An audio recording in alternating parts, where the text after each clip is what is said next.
Muito bem, estamos tratando da função da Lei Complementar Federal, estabelecidas, vimos na nossa aula anterior, no artigo 146 da Constituição, e agora mais uma função importante da Lei Complementar Federal, estabelecida no artigo 146-A da Constituição, que na verdade funciona como uma forma de evitar cartéis, dumping, problemas que afetam a concorrência, prejudicando o consumidor.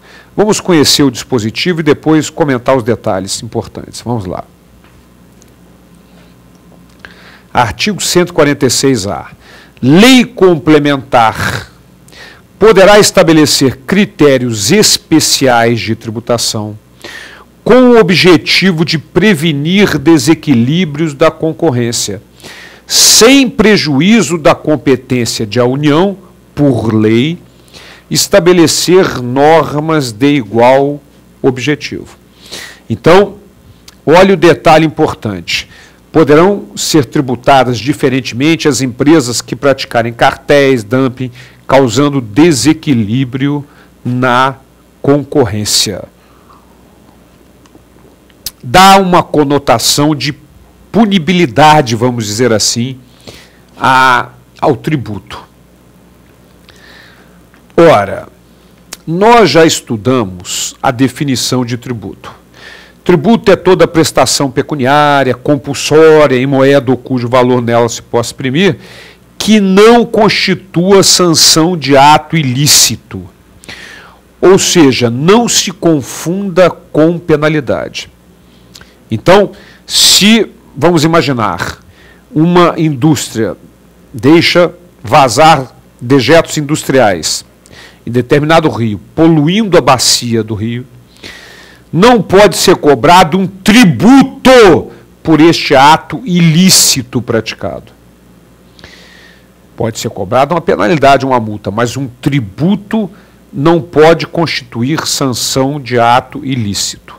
E, na verdade, esse artigo 146-A da Constituição dá uma certa conotação de punibilidade, de sanção por ter praticado um ato ilícito, que é dumping, cartéis, controle de preços. Mas será que isto, portanto, não afeta a definição de tributo que proíbe que o tributo acabe constituindo sanção de ato ilícito? Então vamos ver qual é a posição dos nossos tribunais com relação a essa questão. Vamos lá. Supremo Tribunal Federal. Não há impedimento a que norma tributária posta regularmente hospede funções voltadas para o campo da defesa da liberdade de competição no mercado, sobretudo após a previsão textual do artigo 146-A da Constituição da República. Portanto, de acordo com o Supremo Tribunal Federal, não há qualquer problema em que a Lei Complementar Federal estabeleça essas regras, ou seja, funções voltadas para o campo da defesa da liberdade de competição e do mercado, voltando para o Borbinha. Então, que essa lei complementar estabeleça critérios especiais de tributação para evitar desequilíbrios na concorrência, talvez tributando mais uma empresa que pratique cartéis dumping do que outras. Então, é uma possibilidade prevista no artigo 146-A da Constituição Federal. Agora, minha gente, já que fechamos as funções da lei complementar, vamos lá. Quais são elas? Do artigo 146 e 146-A. Porque já vimos que tem a instituição de empréstimo compulsório, artigo 148, fixação de limites para a concessão de remissão anistia das contribuições incidentes sobre o salário dos empregadores e dos trabalhadores, artigo 195, parágrafo 11, mas as do artigo 146 e 146-A. Primeiro, dispor sobre conflito de competência. Segundo, regular as limitações à competência tributária. Terceiro, estabelecer normas gerais em matéria de legislação, inclusive com relação ao Simples Nacional. E quarto, estabelecer critérios especiais de tributação para evitar desequilíbrios na concorrência. Então, estas são as funções da Lei Complementar Federal, por enquanto, porque existem mais que nós vamos olhar. Muito bem, então, nós já sabemos, eu venho insistindo em dizer que a Constituição Federal não institui tributo, não. A Constituição apenas atribui a competência para instituir. Então, a Constituição não institui tributo. A Lei Complementar Federal estabelece normas gerais para a instituição desses tributos e a norma legal de União, Estado, Distrito Federal e municípios institui esse tributo, pode ser lei complementar, lei ordinária, lei delegada ou medida provisória, salvo naquelas hipóteses em que a Constituição exige lei complementar.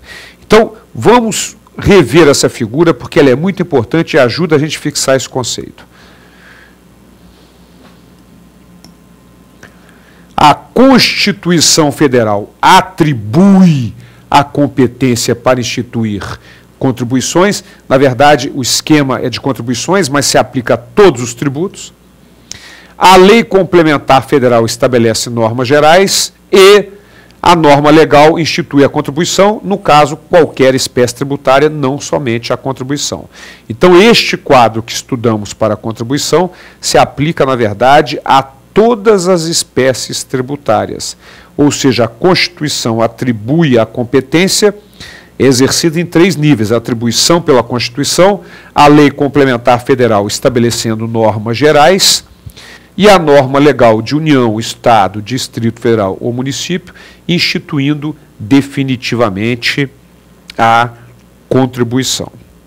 Mas olhando para essa figura, eu lhes pergunto o seguinte: se, porventura, um tributo, não só uma contribuição, porque esse quadro se aplica a todos os tributos, um tributo não tivesse normas gerais estabelecidas em lei complementar federal, será que ainda assim o ente da federação poderia instituí-lo, mesmo não existindo essas normas gerais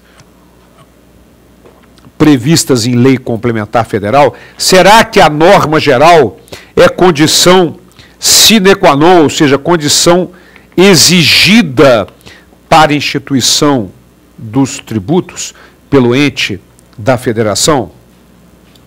Ora, vamos lá. A Constituição apenas atribui a competência e a lei complementar estabelece normas gerais.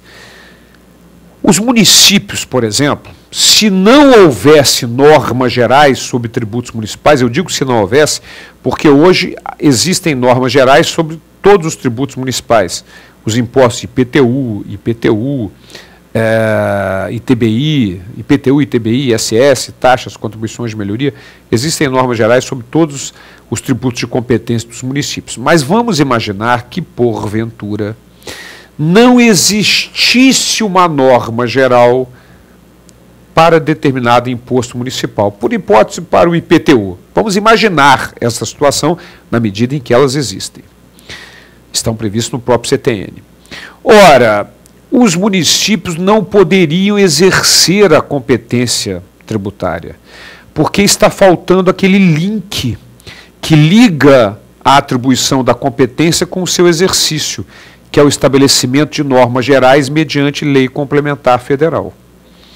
Então, os municípios não poderiam instituí-los. No entanto, os estados, e como consequência o DF, porque tem a mesma competência, podem sim instituir. Mas, Boba, como é que é isso, Boba? Afinal de contas, então vamos conhecer um dispositivo da Constituição que trata exatamente dessa questão. Artigo 24 da Constituição Federal. Então vamos lá. Compete à União, aos estados, ao DF, vejam que o município está fora, legislar concorrentemente sobre direito tributário, financeiro, penitenciário, econômico e urbanístico, ou seja, direito tributário. Não é legislar sobre os seus próprios tributos. Isso os municípios, lógico que têm a competência.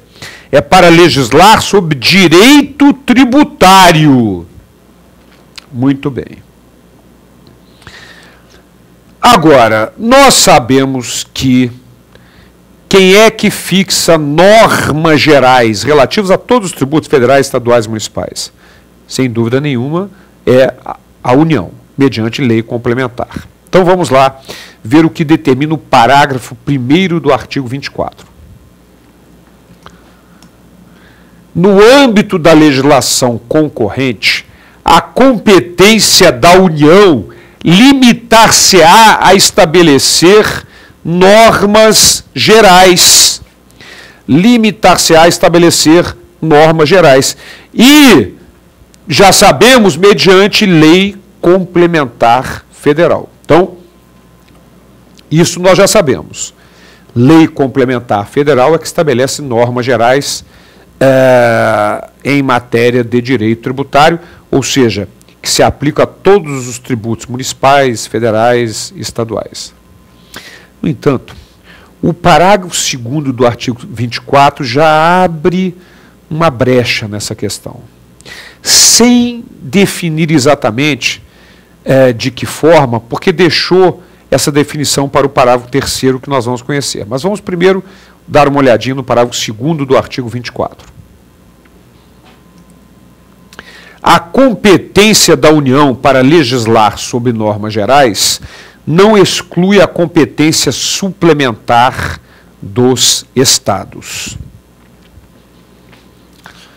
Ora, ao dar uma lida neste parágrafo 2º, dá a falsa impressão de que os Estados poderiam legislar sobre normas gerais. Não é o que determina. Não é. O que determina, na verdade, é que os Estados, mesmo não existindo norma geral sobre tributos de competência deles, Estados, poderão legislar e instituí-los. E esse esclarecimento está no parágrafo 3º. Vamos lá? Do artigo 24.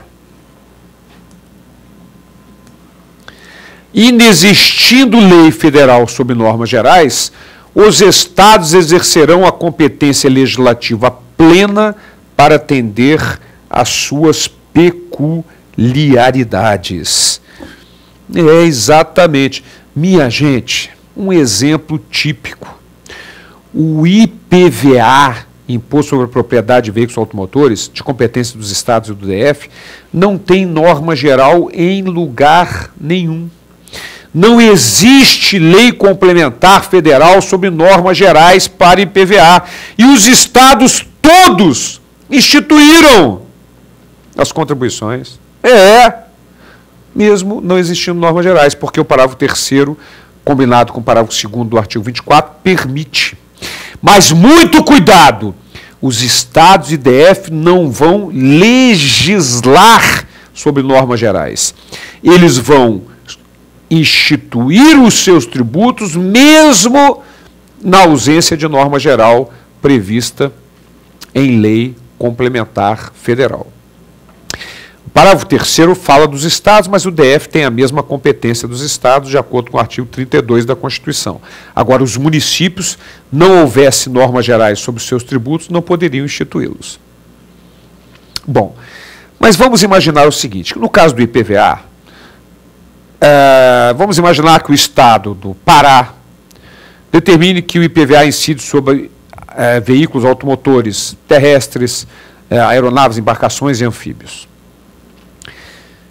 Vamos imaginar também que seja publicada, estou criando uma hipótese, seja publicada uma lei complementar sobre normas gerais, sobre IPVA, determinando que só há incidência sobre veículos terrestres. Aliás, essa tem sido uma tendência do STF, no julgamento de alguns estados. Então, vamos imaginar que seja publicada uma lei complementar federal estabelecendo isso, que só incide sobre veículos terrestres. O que acontece, isso é fundamental, com aquela lei do Estado do Pará, que determinava que incidia sobre veículos aeronaves, embarcações e veículos anfíbios.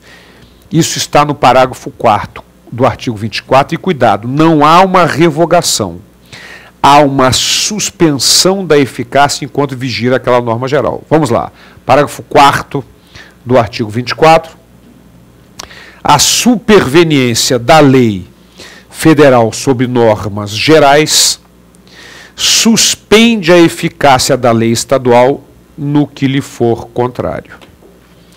Então, minha gente, não há, e o tarado examinador vai tentar pegar você com isso, não há uma revogação da lei estadual naquilo que lhe for contrário. Há uma suspensão da eficácia enquanto vigir aquela norma geral estabelecida em lei complementar federal. Então, este é um detalhe muito importante da competência tributária, a questão da ausência da norma geral. Na próxima aula, no nosso próximo encontro, vamos continuar estudando as características da competência tributária. Até lá!